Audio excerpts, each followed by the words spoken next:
Hello, ladies and gentlemen. Eddie Marcus here again. Yes, it was over some 30 years ago I came before the American public and I shared with them that they were on the path to hell. But, I was just a nobody like everybody else out here. We're just nobodies. And so when I gave that message, nobody was interested. Nevertheless, I did. I brought the message and I championed the message. Not only did I do that, I spoke on the alternative called Paradise on Earth Unlimited. And I did it year after year. I gave the message, but it was no message that was received. I try to say the fault was mine, that I didn't know how to articulate the message in such a way that it would garner attention. So, nevertheless, in 2016, having not heeded the message, the presidency of the United States was occupied. Duchess, come here. Was occupied by a representative of evil.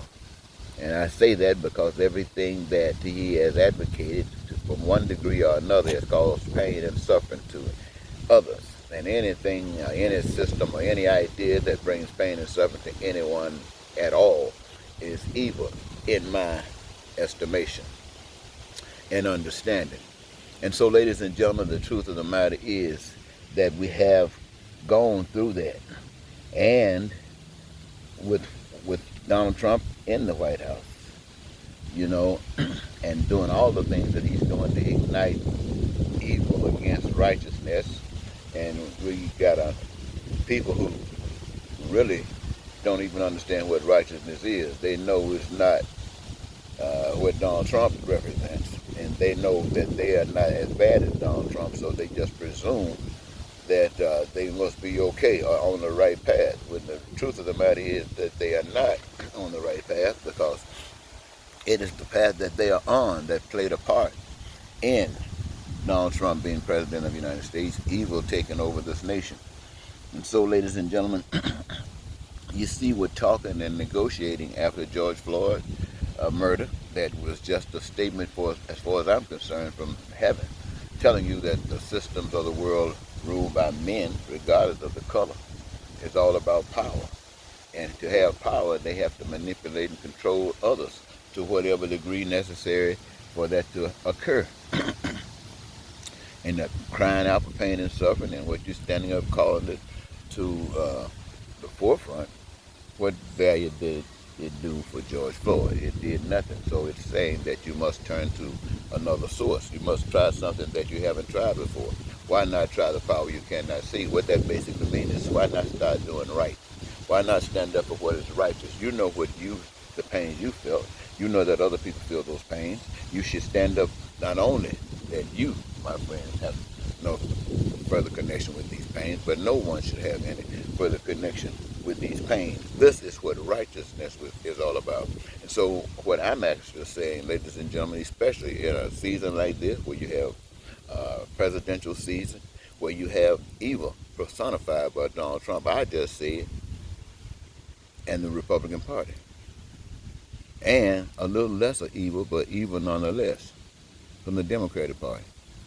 And I say that because as I said before, wherever any system of government or power is structured in such a way that it ends up with some of the people doing just fine and others going through pain and suffering, that's an evil system of government, and it needs to be held accountable for what it's doing by being exposed and letting the people know that there's a better way, and being willing to show them and share with them what that better way is. So, what I'm basically saying, when you thought that the negotiating after George Floyd's death was going to cause something, yeah, they took down a few statues. Yeah, they made a few promises that meant nothing. Because now you see a few months later, they are shooting them down in the back, just and on television, and they're still out there, I guess. People wondering what's going on. A march in Washington saying we're fed up with it. It is time we put this thing about racism behind us, all the stuff about hatred, put it all behind us and call it what it is. It is evil. It is evil. Wherever pain and suffering exists, it does so because evil exists. And for us to say we need to be rectified, have ourselves fixed, then we got to take on everybody else. So all of you, everybody that can't do exactly what they want to do in this world, and it's not what you want to do is not causing any pain or suffering to anyone else, then you should get on the righteous side. Do those things that you love for yourself. Make sure that no one else is left out, especially when you're doing it for one another. I think I'll just leave that right there, ladies and gentlemen. I think I might have made a point. If not, I'll be back. You know I will.